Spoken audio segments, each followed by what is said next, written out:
జగిత్యాల జిల్లా నుంచి వాళ్ళ ప్రధాన వార్తలు ఒకసారి పరిశీలిస్తే జగిత్యాల జిల్లా వెల్గటూరు మండలం పైడిపల్లి గ్రామంలో నిన్న ఆ, ఎన్నికల కౌంటింగ్ సందర్భంగా ఉద్రిక్తత జరిగిన విషయం తెలిసిందే.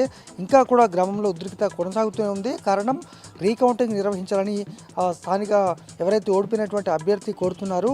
అయితే నిన్న పోలీసులు 3 రౌండ్లు గాల్లోకి కాల్పులు జరపడము, అలాగే ఈ క్రమంలో అంటే ఇటు గ్రామస్తులకు పోలీసులకు మధ్య తోపులాటలో డిఎస్పీకి కూడా జగిత్యాల డిఎస్పీ రఘుచందర్ విధిలో ఉండగా ఆయన్ను గాయపరిచారు. అలాగే గ్రామస్తులు కూడా చాలామంది గాయపడ్డారు. అయితే ఇవాళ కూడా ఆందోళన నిర్వహిస్తూ వారంతా కూడా మహిళలను చూడకుండా ఏ విధంగా ఇష్టానుసారం వ్యవహరిస్తారు, ఏ విధంగా కొడతారంటూ ఇవాళ మహిళలు అయితే తిరగబడ్డారు. మొత్తానికైతే ఇంకా గ్రామంలో పికెటింగ్ ఏర్పాటు చేసి భద్రతా ఏర్పాట్లను అయితే అధికారులు పర్యవేక్షిస్తుండగా మరొకసారి ఎన్నికలు నిర్వహించాలనేటువంటిది వాళ్ళ ప్రధానమైనటువంటి డిమాండ్. మరి చూడాలి అధికారులు ఎటువంటి సమాధానం చెప్తారో, దీనికి ఏం చేస్తారో చూడాల్సి ఉంది.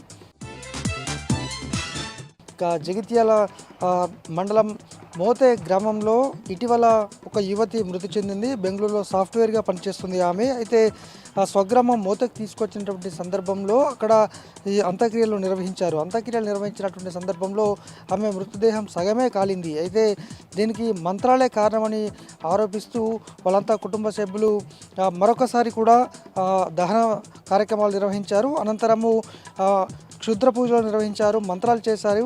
ఎవరు మంత్రాలు చేస్తారో వాళ్ళు ఆ మంత్రాలు వాపసు తీసుకోవాలంటూ ఊరిలో చాటింపు చేస్తూ కర్రలతో తిరగడం అయితే కలకలం రేపింది. మొత్తంగా ఇంకా కూడా ఇలాంటి సిచ్యువేషన్లో కూడా ఇంకా మంత్రాలు ఉన్నటువంటి అపనమ్మకాన్ని, మూఢనమ్మకాన్ని కూడా గ్రామస్తులు నమ్మడం అనేక మందిని కూడా విస్మయానికి గురి చేసింది.